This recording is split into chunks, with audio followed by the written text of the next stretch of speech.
سلام دوستان، امروز 22 خرداد 1404 اینجا تو باغای زیبای روستای گواز از صاحب شهرستان کامیاران با تجهیزات خورشیدی آژیراک پروژه پمپاژ آب را اجرا کردیم. آب رودخانه زیبای سیروان را با لوله 2 اینچ به طول حدود 450 متر و ارتفاع چناری نزدیک به 180 متر به سقف منتقل کردیم. این پروژه متعلق به کشاورز عزیزمون جناب آقای مرتضی یوسفیه. لازم به ذکر این سیستم کاملا پایدار بدون هیچ گونه هزینه جاریه.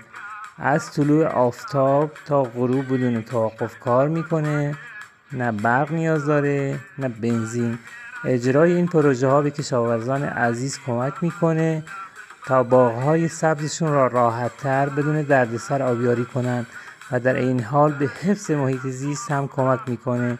مجموعه آژیراک امنیت و آرامش و زندگی سبز را برای شما به ارمغان میاره.